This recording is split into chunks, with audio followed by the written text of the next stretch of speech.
There is a huge divide between fantasy and actual desire. I don't know where, for instance, the alien tentacle fantasy comes from. I'm really keen to know more about when you were playing Stella Gibson in The Fall. She was a sexual being that comes out in the series, showing up and stepping into the shoes of this very confident, elegant woman. In that, I think it also awakened a stirring in my own sense of my sexual self and sensual self. What is it about Stella Gibson that makes people create a bumper sticker that says, "What would Stella do?"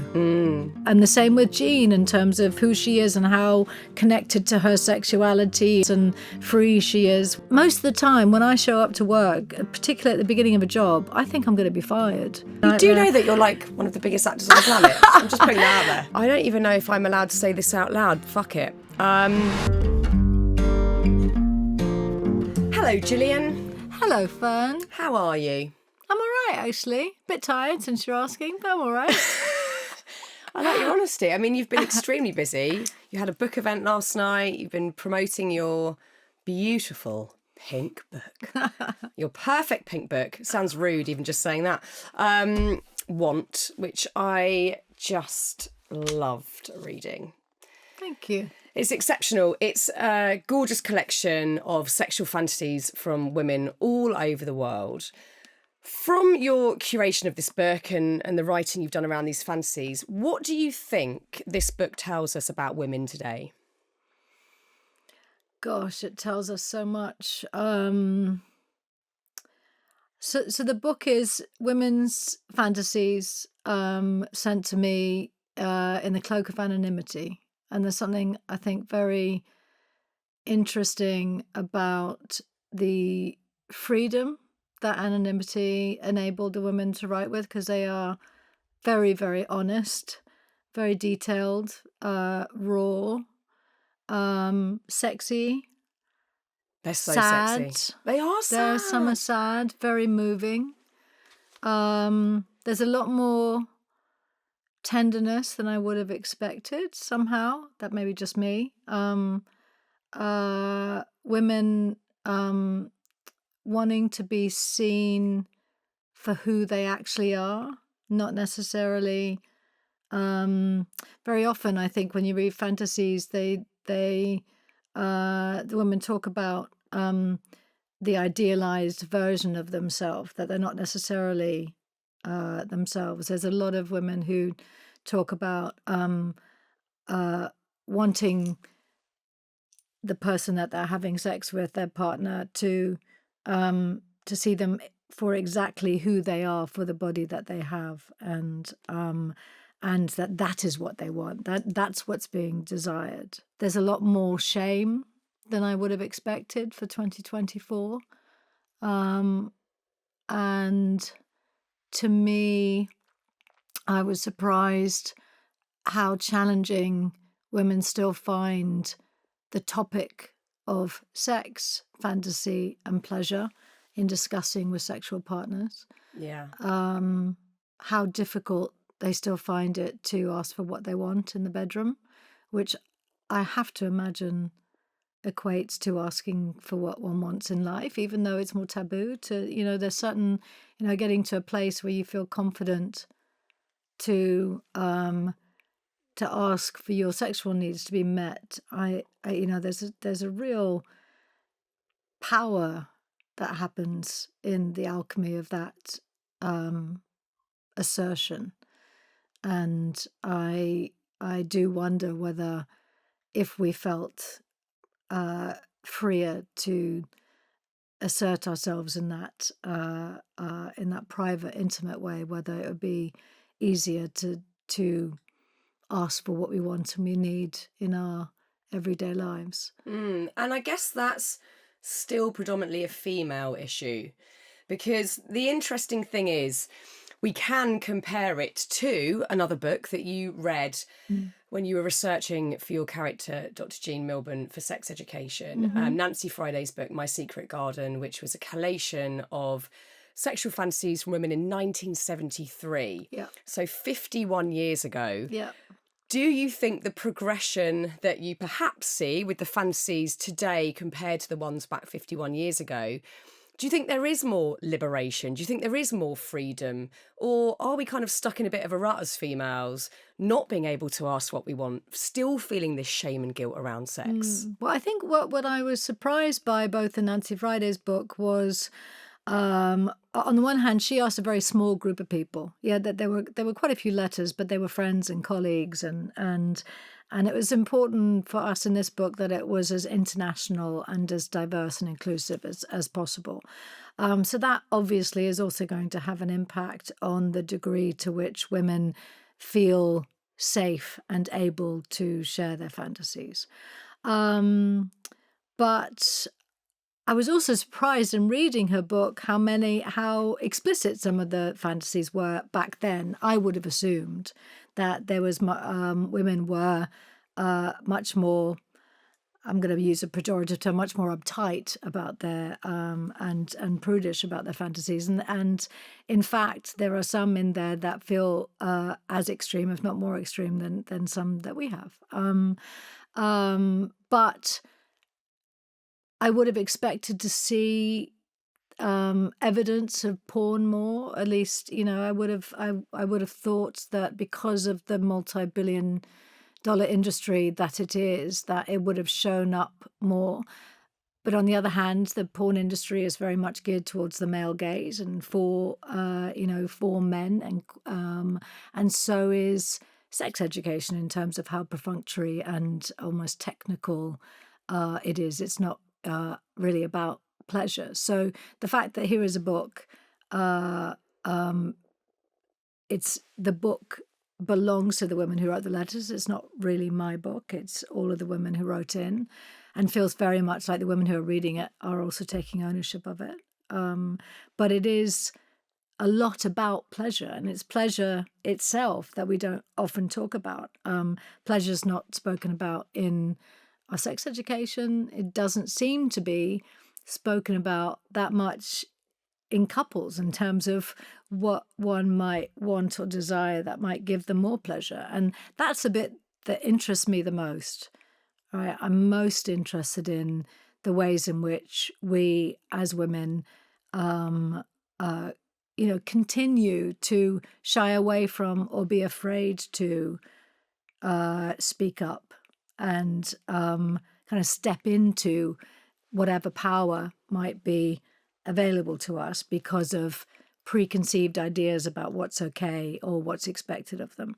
And so I've, been enjoying speaking in that space, talking about that element of what this book is about. Pleasure is such an interesting one because I guess there's just so many different sides to that conversation.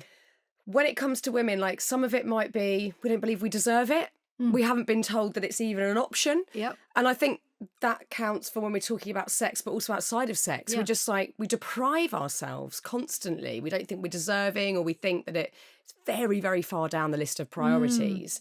And maybe also, like you say, all the things that you've listed, whether it's porn and how that's, through the male lens, or just the lack of equality that we still see in the world in terms of sort of power distribution and who's ruling the world, that women still don't feel they can exercise their right to say, I'd quite like to enjoy this, please. Yeah. Well, it's either trivia. It's very much trivialized. Yeah. Pleasure's trivialized, or something that is, as much a dirty word as anything else.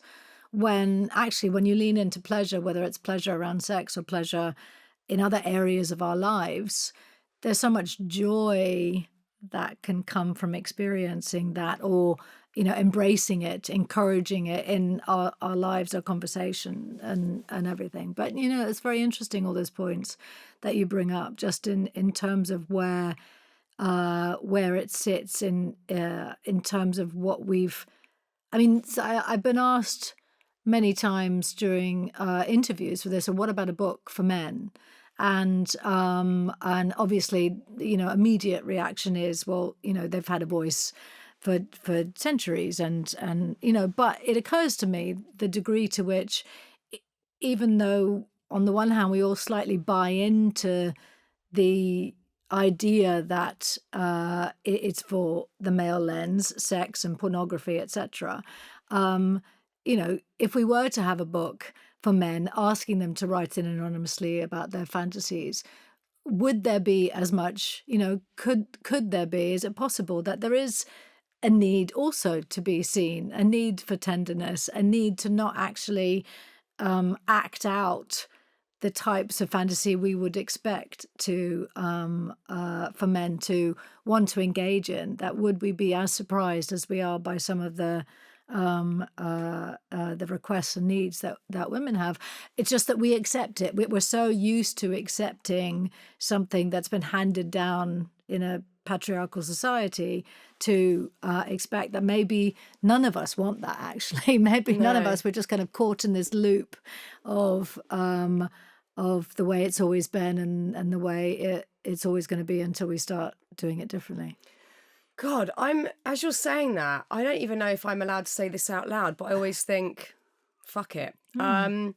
Thinking about a version of this with men's fantasies makes me feel a bit scared and a bit like creeped out and a bit like I wouldn't. Whereas this, I really loved reading it and I felt such empathy and connection with the majority of the stories, or certainly had some kind of understanding as to why that person might be thinking in that way. It's really weird, like the different tone that it's bespoke to me, I guess. That a male version of this would make me feel a bit panicked, I think. Yeah, interesting. I don't think you're alone in that. I mean, that could be for so many reasons. I don't know what, I'm not a psychiatrist, first of all. I'm not a psychologist or a sex therapist. I don't know what your history is or what I'm not either. I just like chatting. But the degree to which there's been so much harm in that area, and I mean, it's probably better that we not, traipse too far down that avenue. But I agree with you in terms of how easy this is to read, how much compassion one feels in the process, how delightful some of the stories are, what fantastic writing there is in here. How honest, brutally honest women have been, and it's incredibly inviting. I've had numerous men desperate to read it, not necessarily to be turned on, but just to learn, to understand. Men wanting to gift it to their daughters, wanting to present it almost as a antidote to so much of what's out there that is through the male lens, or inviting toxic masculinity, as opposed to there's so much I don't know, there's so much. I keep thinking of the word tenderness, but there's also, it's pretty raunchy. There's, yeah. It is. It's pretty And raunchy. constantly surprising. Yeah. There was points where I thought, well, I won't be shocked from this point on, and then I was still like, oh, I'd never even Heard but of I some love the things, extent yeah. of people's imagination. Yeah. It's Yeah. incredible. People are so creative. Yeah, so creative. I mean, that's something, I know this is ridiculous, but I never, until I started working on this, I'd never actually thought of fantasy as a creative act. And I started to imagine all these women in various, ends of the earth, whose normal lives, everyday lives, may not equate to much that is outwardly creative. They may not be artists, or they may not be, and the majority of their creativity might come out in a meal, or drawing with their kids, or whatever, that it's not, but the opportunity to lean into and embrace the creative aspects of themselves in order to, start asking one's question, allow the fantasies to live and breathe and be okay to go in any direction one wants. I just love the idea that somehow we're, through women from some parts of the world being so honest, and how that might encourage other women to properly explore in a creative way the different avenues that their minds go, but also, and how that potentially could open them up to bigger conversations, obviously, as we've talked about, asking for things that maybe they didn't even realize they wanted. But the interesting thing is, a lot of the time, you don't actually want your fantasy to come true. I realised reading this, there is a huge divide between fantasy and actual desire. And I don't think I'd ever given that a thought before reading this book. There are many circumstances, and definitely with my own sexual fantasies, where it's something that can really get the juices going and get you feeling great, but you would never want it to happen in real life. And that, to me, is fascinating. Yeah. I wonder how much you believe these fantasies tell us about the individual, bearing that in mind, because sometimes they're so out of this world, so unrelated to real life, that actually, do they say anything at all about who we are as people? I think that's a very good question. And I don't know the answer to that. I don't know where, for instance, the alien tentacle fantasy comes from and what that has to do with the childhood of the woman who knows? Who knows? And, clearly, and some women are very frank about this, some of the fantasies are related in some way to trauma that they've experienced in childhood, or I know people that I've spoke to whose consistent fantasy is related to the very first time they had sex and the horror that was was created in all the fumbling, etc. And that continues to be an element of how the fantasy plays out. And again, I'm not a therapist, but I can't help but be curious about those things and want to ask those questions. But I think what the book does, is it starts the conversation, starts people asking themselves what it is, not only what are their fantasies. If I were to have a fantasy, what would it be? Is that something, do I actually want that to happen? Is there any element of that I would actually want that to happen? Is that what actually happens in my set? Oh, I've never thought about that. So my fantasy is about, having sex with 15 people all doing this particular thing to me. Do I even have that experience of one person doing that to me? Well, maybe I should try and find somebody who will do that to me. I don't know what it is.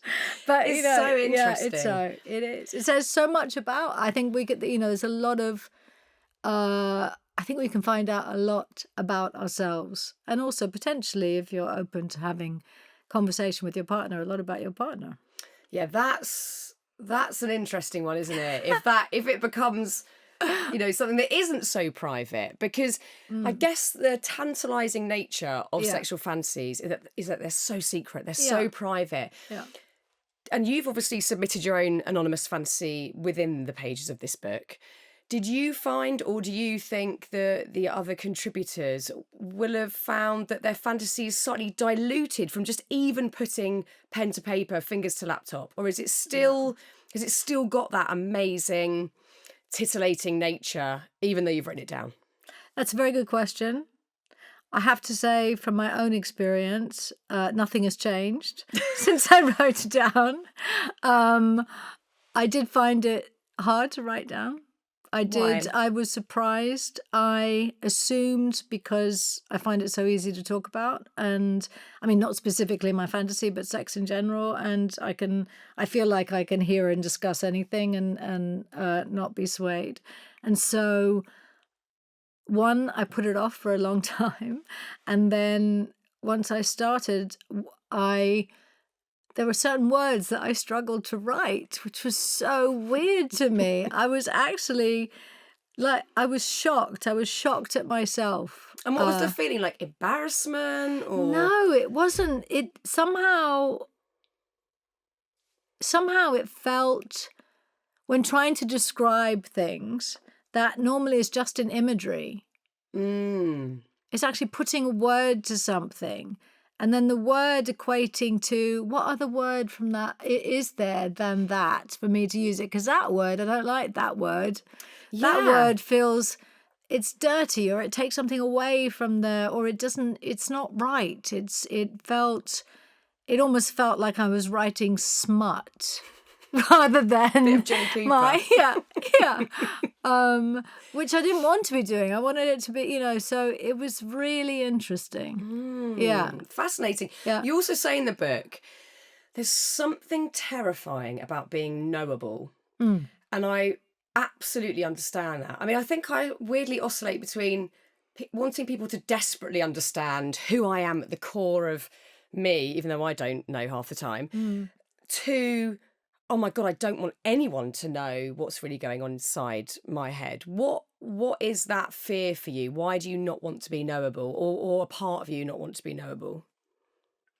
I mean, I'm sure as somebody in the public eye and I mean, as yourself, but certainly times in my particularly younger life living in LA or earlier living in the UK and having, pups outside the door or following and trying to take pictures of me and my kids or whatever.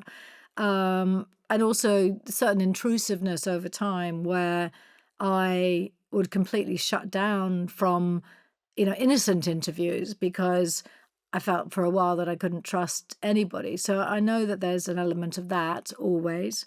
I definitely feel like I am more open and enjoy the process of talking more than I used to. I also, I didn't realize this would be such a challenge in working on the introductions, but I like telling the truth. I'm quite literal, and if you ask me a question that I shouldn't answer, I find that really hard to be political and to steer it. I just want to, as I said I was working with a media what if you call it, a coach, for the first time, really, just, before this book, because I have a tendency to drive towards the elephant. I kept saying, if you tell me not to drive towards the elephant, I'm going to fucking drive towards the elephant. And that's just the way I operate. So it's, that's which is refreshing. Yeah. I love that.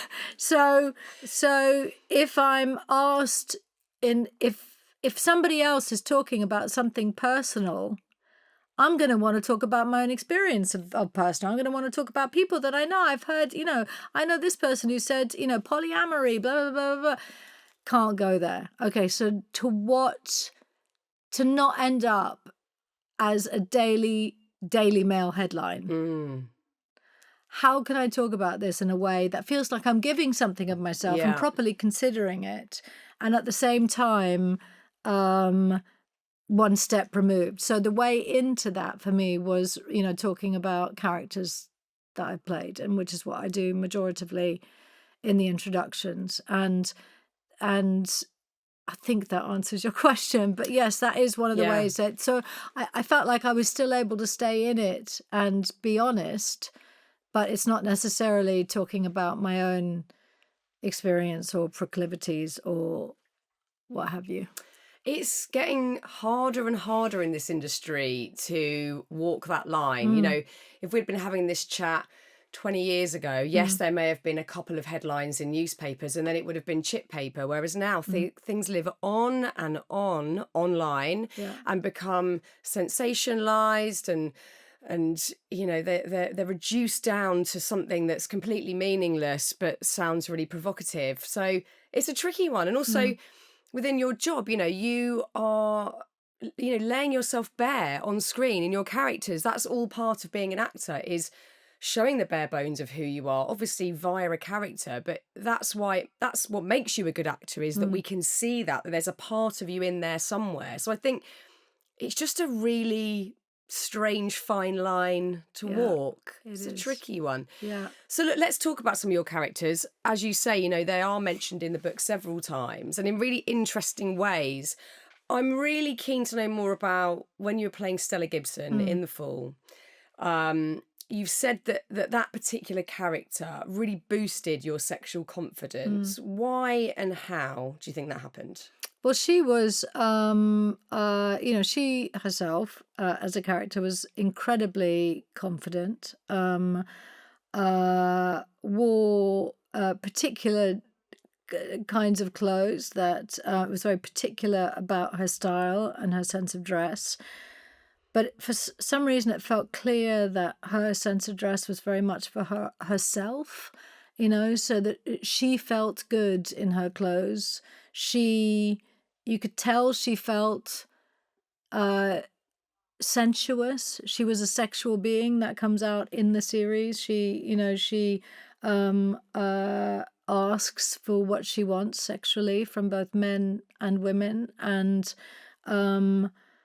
and she was also obviously incredibly intelligent and at the top of her field, and all of that was incredibly appealing and sexy. And yet at the same time, she was enigmatic and slightly unknowable. And I, you know, I have most of the time, I am an introvert. I am pretty much just on set or with my kids or my partner, and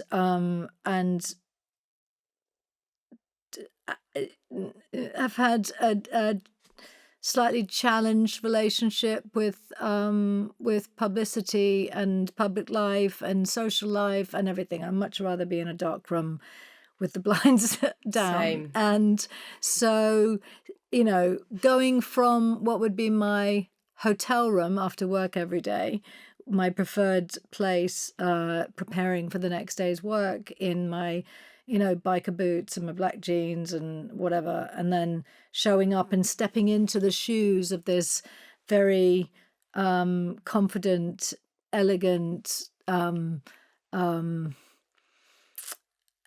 very self-aware, powerful woman.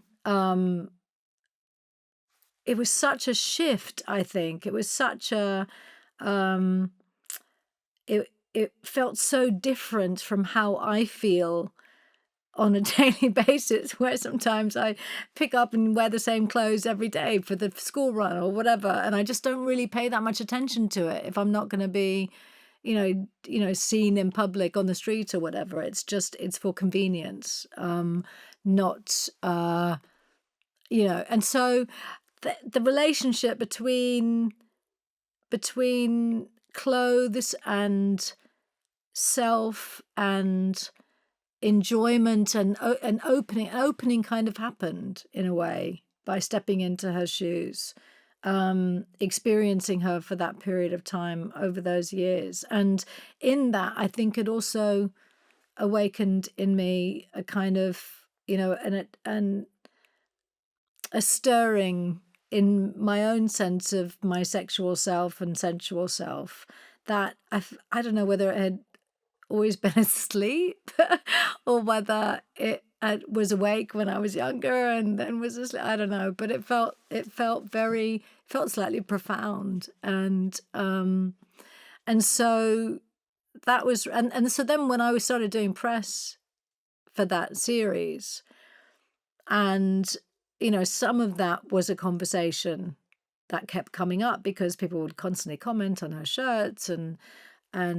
particularly her sexuality and how she manifested that. And so it became a topic that I didn't normally speak to.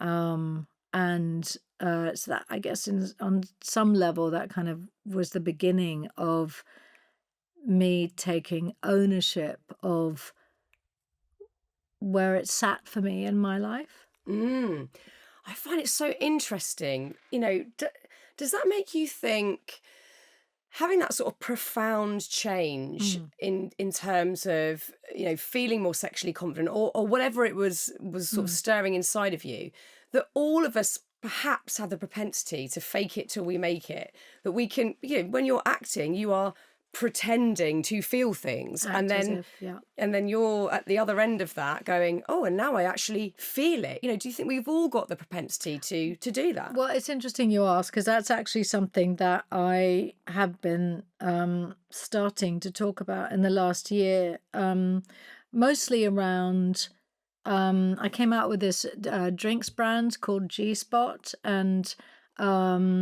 obviously the name is, somewhat related to persona that I took on in doing sex education. But in the process of starting to talk about brand marketing, the brand house that we were working with, the business that we had hired to help us with branding, would ask very basic questions, about what the brand is, who your audience is, which then leads down to who your fan base is, what's the demographic, um,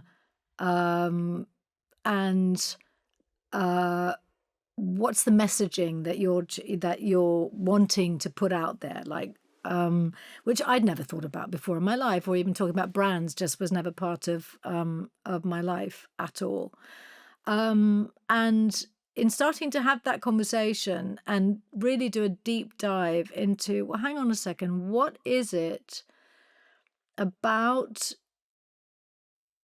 To me, it's always been the characters, right? Not necessarily me. Yes, I know that, women, are encouraged by the fact that I do a lot of charity work and I'm an activist and etc. And the fact that I play, the very strong women, etc. But what is it in the characters that women are responding to that make them want to, either follow me or come back for more, or what's the next thing I do, or what is it? What is it about Stella Gibson that makes people create a bumper sticker that says, "What would Stella do?" Right. So there's something, whether it's Scully and the Scully effect, or whether it's Stella, or whether it's Jean Milburn. What is it about them? And yes, maybe the combination with me and things that I talk about that makes them feel powerful, feel like they want to do what I do, or be to be empowered by these characters. And the fact is, even though I show up as Stella, I'm not her. I am, as I've said, I have come as a different person, presented as a different person to work, to put on her clothes and act as if I am that intelligent, that sexy, that confident, that sensual in my clothes, blah, blah, blah. Or and the same with Jean in terms of who she is and how connected to her sexuality and how promiscuous and free she is with her, and showing up in a negligee to the front door. That is not me. And also the fact that so much of my career as an actor, whether it's starting from Scully in my 20s, where suddenly I was in this #1 show playing this character who consistently was called on in scenes to be the smartest in the room, the one who was telling other FBI agents what to do, who was yelling at her the director of the FBI, who was engaged in debate with Mulder about science and medicine and aliens and this, that, and the other, and have really in-depth conversations about things that I knew absolutely fuck all about. To show up and believe that I could do those things, that I had it somewhere in me to look that smart, to be that powerful, to be that confident, to walk that way. Most of the time when I show up to work, particularly at the beginning of a job, I think I'm going to be fired. Do you really? Yeah, every single job, first 2 days, hell. Literally think that I'm going to be fired, and that the producers huddling around the monitor, I'm literally going, oh my God, what have we done? Why have we hired her? I love this. You do know that you're like one of the biggest actors on the planet. I'm just putting that out there. But that's kind of the point, which is that, none of us are immune to the fear and the anxiety and if, yes, I'm an actor, but at the end of the day, I also, when I'm standing as a 27-year-old in front of 25 male FBI agents and I'm telling them, what they need to do next and where they need to go and being the boss of them, I couldn't fucking believe, like, all I heard was my squeaky voice, my 27, I was actually 24 and I lied, but my tiny voice, basically, me, me, me, me, that's what I hear, right? And so that's the point, is that if I can do that and continue to do that and act as if I am this, confident person and go up on stage, having panic attacks and blah, blah, blah. If I can do those things, then, I mean, as far as I'm concerned, fucking anybody can. And you've hit the nail on the head. It took me 20 minutes to answer that question, but yes. It's a big one. It's a bloody big one. And we need to hear it, because actually confidence plays into this so hugely. And that's why I think I felt probably a bit sad, but also deeply empathetic to many of these fantasies. And probably when I think about my own, is that most women lack confidence in some area of life, and probably most do, or have at some point sexually, have felt not enough, have felt not sexy enough, like their body looks weird, there's something they can't stop thinking about that stops them from reaching that place of pleasure. Yeah. And actually fantasy allows us to get out of that and to imagine yourself completely inhibition free, just being able to do whatever you want, say whatever you want.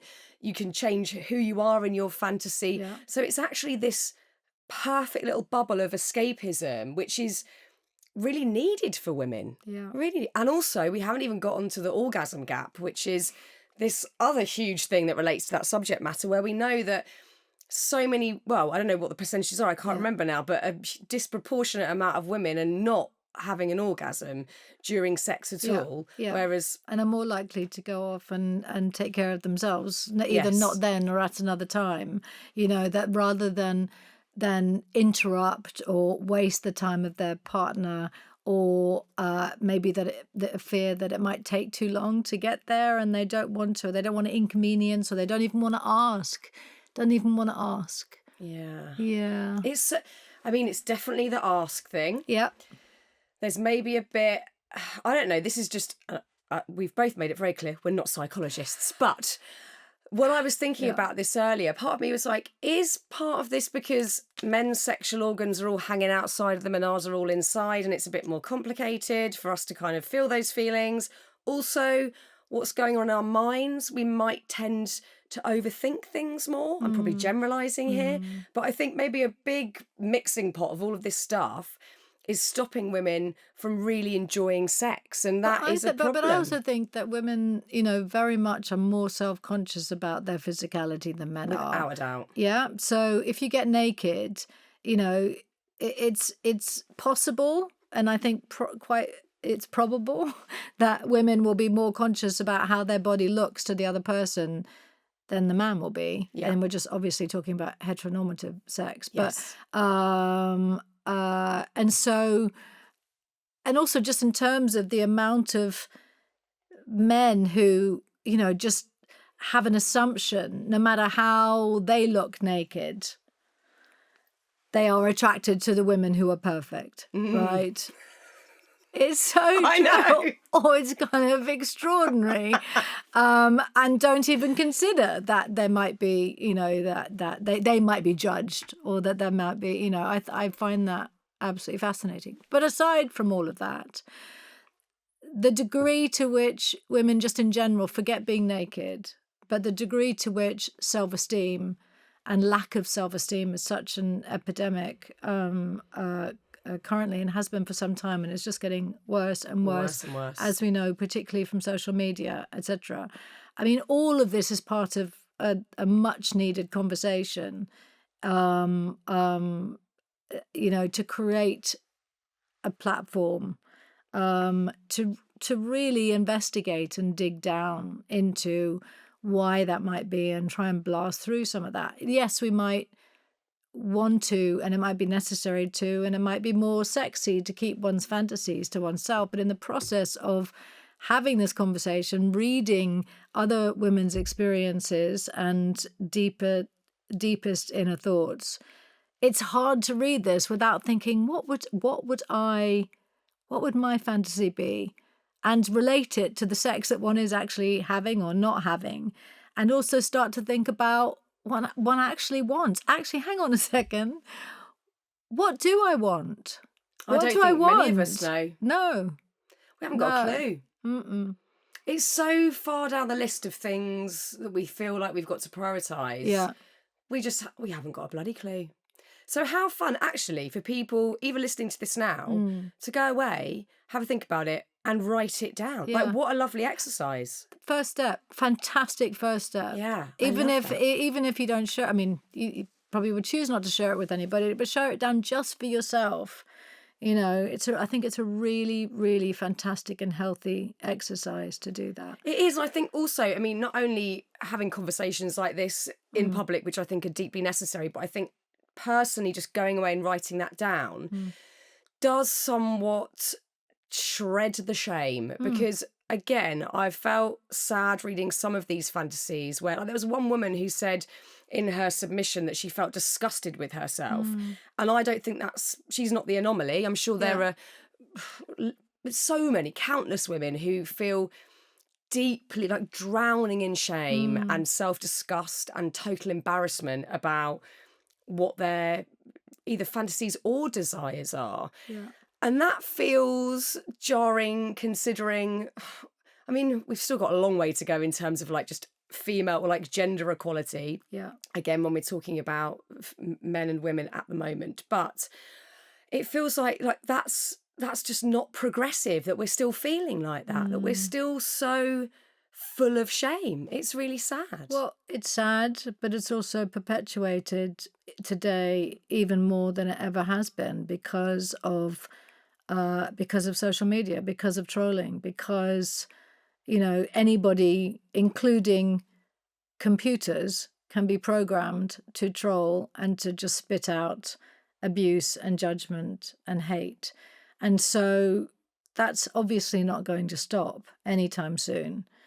And so, you know, so much of the work, unfortunately, does need to happen, you know, from the inside out, but also in the community of women in terms of having a platform to be able to talk about this stuff so that it is outside of us instead of inside of us, so that we can, I mean, there's so many things to identify with there. The women in the process of writing in this book felt, even though they are anonymous, felt seen and heard just by participating in this process. And certainly from what I'm hearing, women who are reading it feel seen and heard. And so if in some small part this is the beginning of a conversation, I mean, obviously these conversations have been had at other times and instigated by other people, but if it continues a conversation about that in a community environment of non-judgment and inclusivity, you know, the call out to women, just to remind you, was, you know, not just traditional women, but anyone who identifies as women, including the trans community, anyone, the LGBTQ plus community, and non-binary people. So it's we wanted it to be as inclusive as possible, and I feel like it's a good cross-section of that. There's a very good range. And so I feel like on the one hand there is pretty much something for everybody in there. And at the very least, it feels like it's the start of an important conversation. Oh my God, without a doubt. I think like any topic, just talking about it or listening to other people have a conversation about something that you feel nervous to talk about, nervous to even think about, is the first step in just feeling okay about it. And actually, I think a lot of the time we feel we just go, oh, it's just me that thinks this, and this, I'm a freak, and this is so weird. Whether it is talking about sex or mental health, whatever, we assume we're the only one going through these things. And actually, reading these stories is like, it's a sense of community. Just reading them, you're like, oh my God, this is such a healthy place to be able to sort of sit and listen to these stories. And, you know, that, as you said at the very, very start, you know, there's some seriously fruity stories in here, but there's some really sad stories, or ones that feel very tender, but also there's a lot of topics that come up that get you sitting there really thinking about all the societal issues that we still know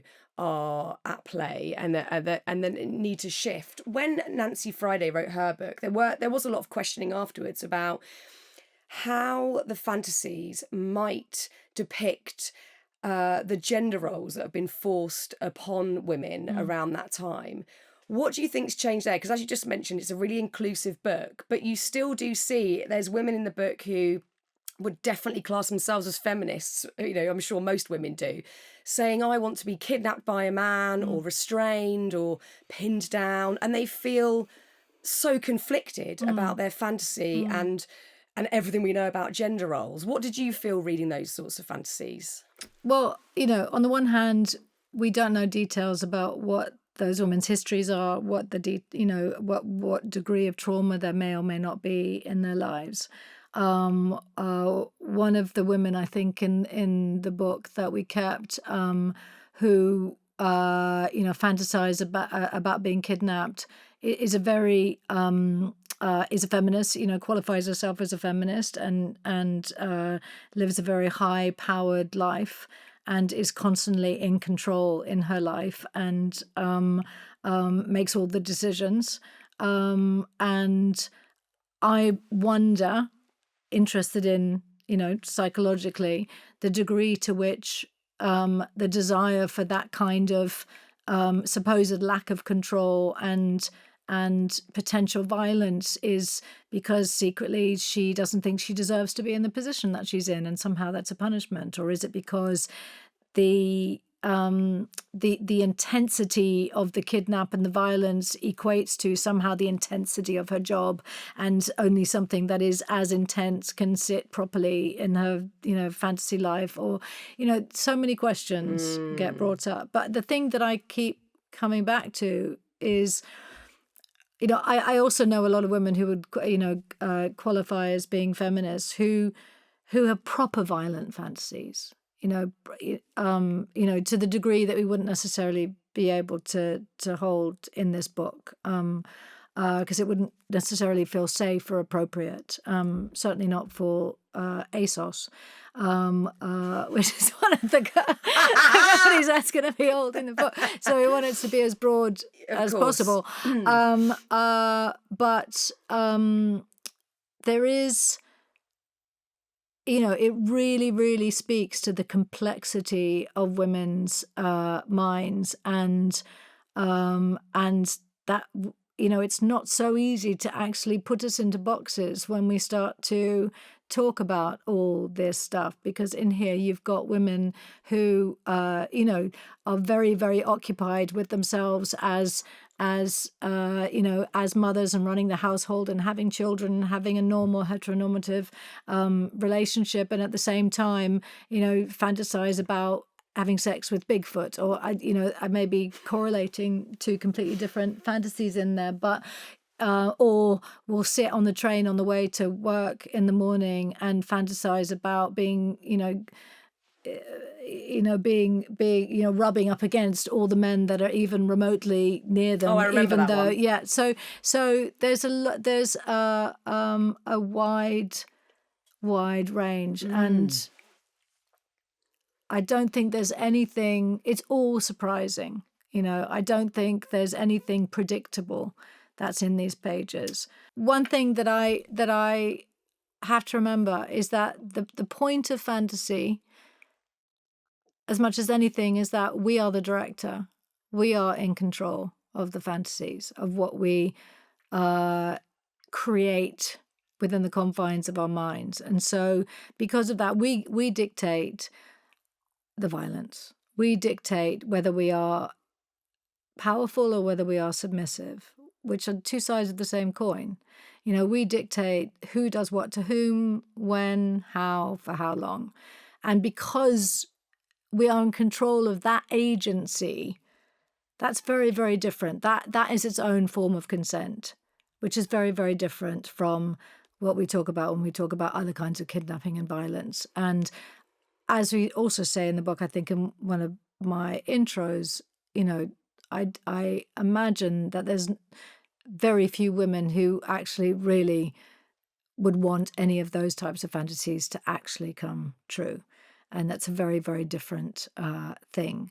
But in the confines of the mind, we are the masters and the directors and the art directors and everything. And so even though they may be challenging to read, to me, it says more, it's fascinating because it says so much about, I mean, all of them do, but they say so much about the woman behind the fantasy and what might be going on for them personally, emotionally. Yeah, anyway.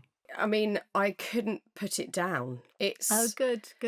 It's fascinating on every level, but it's also highly entertaining in the best possible way. And I think should massively encourage everybody to go away and feel okay about having sexual fantasies, maybe invent some new ones and get even more creative, because the creativity is certainly in this book, and enjoy themselves and have some fun. Enjoy themselves, have some fun. It's great. Cheers to fun. Cheers, Gillian. Cheers to fun. Thank you, Fearne. Thank you for being on the podcast. Thank you for having me. This has been really enjoyable. I've liked that.